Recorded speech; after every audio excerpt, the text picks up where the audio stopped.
حدیث نمبر 2992۔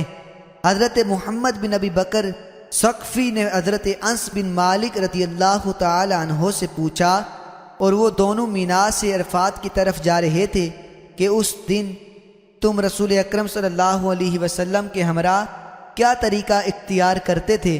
انہوں نے فرمایا، ہم سے کوئی لا الہ الا اللہ پڑھتا تو اس پر اعتراض نہ کیا جاتا، اور کوئی اللہ اکبر کہتا تو اس پر بھی اعتراض نہ کیا جاتا۔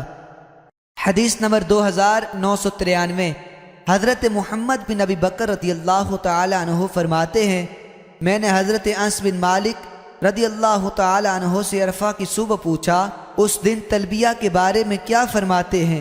انہوں نے فرمایا، میں اس سفر میں نبی اکرم صلی اللہ علیہ وسلم اور صحابہ کرام کے ساتھ تھا، تو ہم میں سے بعض اللہ اکبر کہتے اور کچھ لا الہ الا اللہ پڑھتے تھے، اور کوئی کسی دوسرے پر اعتراض نہیں کرتا تھا۔